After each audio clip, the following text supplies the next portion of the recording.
Good morning to all. In the heat transfer subject, we are discussing the conduction chapter. So, previously and in previous lecture, we are discussed the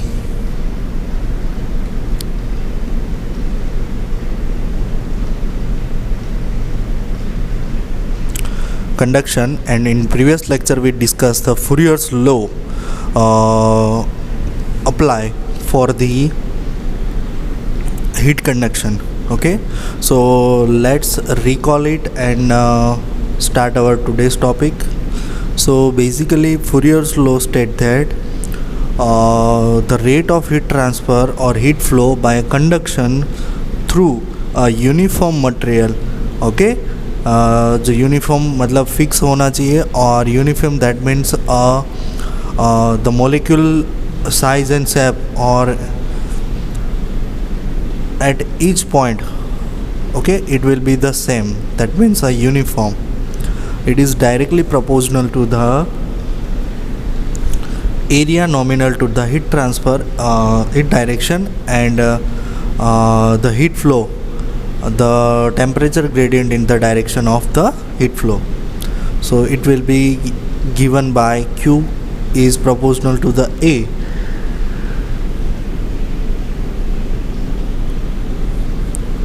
minus dt upon dA, and Q is equal to minus Ka dt upon dA. Each parameter we discussed. Q is heat flow or heat transfer rate, then E is area, T is temperature, N is it is a distance. Okay, so now in previous we discussed steady state unidirectional heat transfer. Now the today's topic is that for a one dimensional steady state heat conduction. So steady state heat conduction is the simpler case. It is the temperature does not vary with time, and T is independent of time. કે જેની અંદર temperature છે એ શું હોય છે, it is not vary with time, time સાથે vary થતો નથી.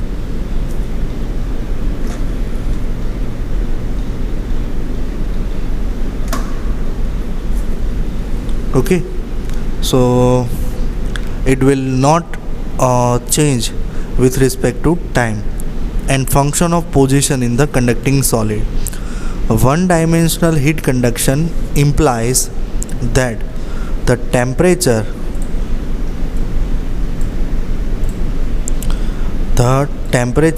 gradient exists only in one directional, which makes the heat flow unidirectional. એટલે કે જે વન ડાયમેન્શનલ છે તેના અંદર માત્ર ને માત્ર હીટ ટ્રાન્સફર થાય છે એ એક જ દિશામાં હોય છે, બરાબર. તો હીટ ફ્લો જે છે એ એક જ દિશામાં કન્સિડર કરવાનો હોય છે, જે આપણે પ્રીવિયસ જોયું હતું, બરાબર. એક્સ ડાયરેક્શનની અંદર આપણે લઈએ છીએ કે હીટ ફ્લો થાય છે. The cases of heat flow through a slab or a plane wall, જેમ કે એક કેસ લઈએ આપણે કે જેની અંદર શું છે કે એક પ્લેન વોલ, કે જે સિમ્પલ પ્લેન વોલ છે તેની અંદર હીટ ટ્રાન્સફર અથવા તો જે હીટ ફ્લો છે એ કઈ રીતે થતો હોય છે. Sphere and long fins can be analyzed by one dimensional steady state heat conduction.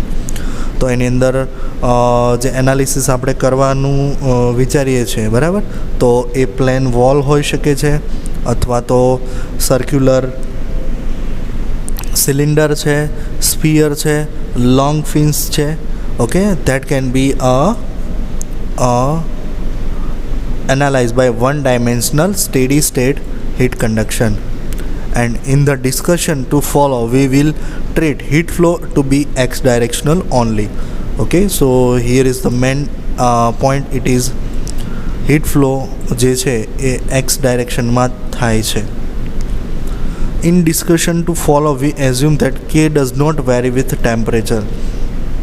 Also, here we discuss that it means the K thermal conductivity is not vary with respect to temperature. Okay, as per we know that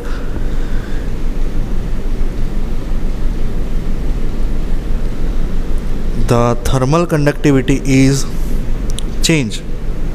Thermal conductivity is change per changing the temperature. બરાબર, temperature change કરીએ એટલે thermal conductivity change થાય છે. બરાબર, એ theorem આપણે આગળ next લેક્ચરની અંદર જોઈશું. બરાબર,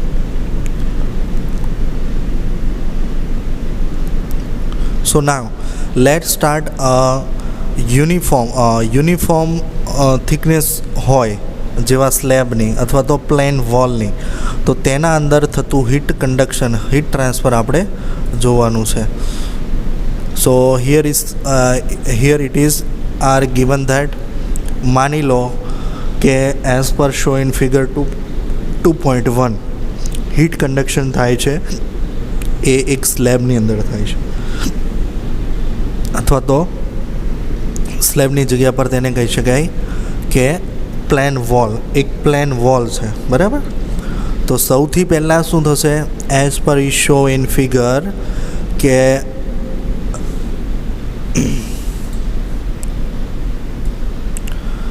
આ બાજુ છે it is a hot surface and this one is a cold surface. Okay, left hand side is hot surface and write hand side is called surface. આ સાઈડથી વોલ છે. બરાબર, this is a wall. Okay, આ wall છે અને એની left hand સાઈડથી આપણે heat flow કરાવીએ છીએ, તો ત્યાં ટેમ્પરેચર છે T1 અને જે સાઈડ હીટ ફ્લો થાય છે અનોધર સાઈડ ત્યાં છે ટેમ્પરેચર T2. હવે વોલની થિકનેસ આપણે લઈ લઈએ છીએ કે વોલની થિકનેસ છે ધારો કે x. ઓકે, અથવા તો ડિસ્ટન્સ. બરાબર, તો ડિસ્ટન્સ છે x અને hot side distance x is equal two 0 અને કોલ્ડ સાઈડ જે ડિસ્ટન્સ છે એ શું છે, ઇટ ઇઝ અ x. બરાબર, અને ટોટલ ડિસ્ટન્સ છે x. આટલું ડિસ્ટન્સ ટ્રાવેલ કરે છે અને હીટ ફ્લો કઈ ડાયરેક્શનમાં થાય છે, આ ડાયરેક્શનની અંદર હીટ ફ્લો થાય છે. હવે આપણે શું કરવાનું છે, આપણે મેઝર કરવાનું છે, વી have two measure a heat transfer rate. બરાબર, તો કેટલો હોય છે અને ટેમ્પરેચરની અંદર કેટલું ચેન્જીસ આવે છે તે આપણે જોવાનું છે. તો first of all let us consider a small cross section area. આપણે શું કરીએ છીએ, dx જેટલો એરિયા, બરાબર, વોલની અંદર આપણે શું કરી લઈએ છીએ, ક્રોસ સેક્શન એરિયા કન્સિડર કરીએ છીએ, જેથી કરીને આપણે ત્યાં હીટ ફ્લો આપણે મેઝર કરી શકીએ છીએ. So the heat flow through a wall of a stirrer tank, કોઈ સ્ટરર ટેન્ક છે તેના વોલ પર આપણે હીટ ફ્લો મેઝર કરવાનો છે. So stirrer tank containing hot or cold fluid or the wall of a large furnace can be example of one dimensional heat flow. બરાબર, તો one dimensional heat ફ્લોના example શું હોઈ શકે, જેમ કે ફર્નેસ છે. બરાબર, અથવા તો હીટ ટ્રાન્સફરની હીટ એક્સચેન્જરની જે સરફેસ છે તે, પછી જે પ્લેન વોલ છે, તો આ બધા એક્ઝામ્પલ છે વન ડાયમેન્શનલ હીટ ટ્રાન્સફરના, જે આપણે આગળ જોયું હમણાં એક્ઝામ્પલની અંદર. બરાબર, સો કન્સિડર અ પ્લેન અથવા તો flat wall show in figure. બરાબર, ચાલો હવે વન બાય વન આપણે એના વિશે જાણી લઈએ.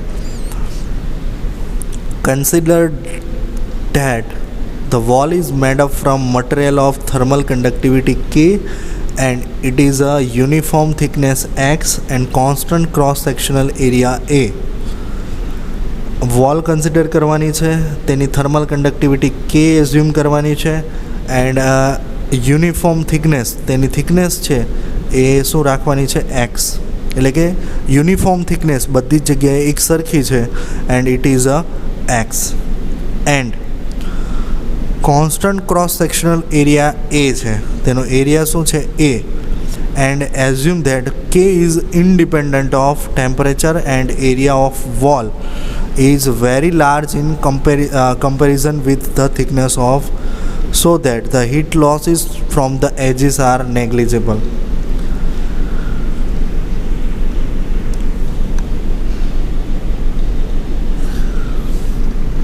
Here we assume that K is independent of temperature. Temperature સાથે K independent છે, and area of wall is very large. વોલનો એરિયા જે છે એ ખૂબ જ વધારે છે comparison the thickness of the in comparison with the thickness જેની થિકનેસ છે તેના કમ્પેરિઝનમાં એરિયા ખૂબ જ વધારે છે, બરાબર. So that heat losses from the edges are negligible. એટલે જે એજીસ પર થતું જે હીટ લોજીસ છે, બરાબર, edges, this one edges are negligible. Okay, તો એજીસ પર જતું જેટલું પણ હીટ લોસીસ છે એ શું છે? Negligible. Hot face is a temperature T1 and cold phase at where temperature is T2, and both are isothermal temperature surfaces. Isothermal temperature surface, that means the temperature is change with respect the temperature is not changed with respect to time, that means a constant temperature. Okay, so ત્યાં જે temperature છે એ શું હશે? constant. So these both surfaces T1 and T2 are isothermal surfaces, and the direction of heat flow is perpendicular to the wall, and T varies in the direction of x axis. એટલે કે in this theorem heat flow is perpendicular. આ જે direction છે, બરાબર, વોલની length આ રીતે છે, બરાબર, અને હીટ ફ્લો છે આ રીતે. તો બંને એકબીજાના કયા થયા? પરપેન્ડિક્યુલર થયા, બરાબર. So heat flow is perpendicular to the wall and T is vary with respect to direction of x. તો ટી જે ટેમ્પરેચર છે એ એક્સ ડાયરેક્શન પ્રમાણે વેરી થાય છે, બરાબર. માની લો કે અહીંયા જે ટેમ્પરેચર છે એ 50 ડિગ્રી છે હોટ સાઇડ, અને કોલ્ડ સાઇડ ટેમ્પરેચર છે obviously it will be less than 50 degrees, approximate માની લો કે 30 કે 25 જેટલું હશે, કારણ કે બરાબર હીટ ફ્લો થશે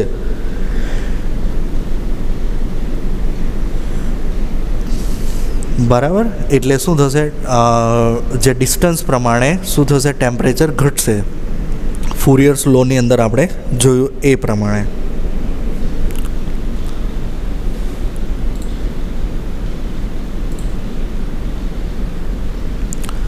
As in steady state, there can be neither accumulation nor a depletions or a heat within the plane wall. Steady state કન્ડિશનની અંદર શું થશે? એક્યુમ્યુલેશન થશે નહીં. એટલે કે જે વધારો છે ટેમ્પરેચરમાં અથવા તો ડિસ્ટન્સમાં છે એ થશે નહીં, બરાબર. એટલે જે હીટ છે તેની અંદર કોઈ પ્રકારનું ચેન્જીસ થશે નહીં. So q is constant along the path of heat flow. Q જે છે એ શું રહેવાનું છે? Constant. And the users for the Fourier's law require that the differential equation 2.3 બરાબર can be integrated over the entire path of x to x0 બરાબર, x0 થી x, એટલે કે 0 થી x લઈ, બરાબર, 0 x is equal to 0 થી લઈને x equal to x, total thickness of wall. So it can be written as a જે ફુરિયર્સ લોનું ઇક્વેશન છે q is equal to -k dt upon dx. તો તેને શું કરી દઈએ આપણે? ઇન્ટિગ્રેટ કરીએ, બરાબર. કારણ કે ઇન્ટિગ્રેટ શું કામ કરીએ છીએ? આપણે ફાઇન્ડ કરવાનું છે હીટ ફ્લો. તો હવે જે dt અપોન dx છે તો તેમાંથી dxને અહીંયા લેફ્ટ હેન્ડ સાઈડ મલ્ટીપ્લાઇડ કરી દઈએ dxને. તો શું થશે? q into dx is equal to -k a અને dt. બાકીનું ટર્મ્સ એઝ ઇટ ઇઝ રહેશે. So now we have to apply the limit on both of end. Thickness ક્યાંથી ક્યાં વેરીફાઈ થાય છે? x ઇઝ ઇક્વલ ટુ 0 થી x is equal to x, અને temperature also vary from T1 to T2. So here applying both of side the limit. So variable in this equation x બરાબર આ જે છે it is a variable, and in right hand side this one is also variable. Okay, so we have to calculate the heat flow rate. Okay, so these integrations will be discussed in the next lecture.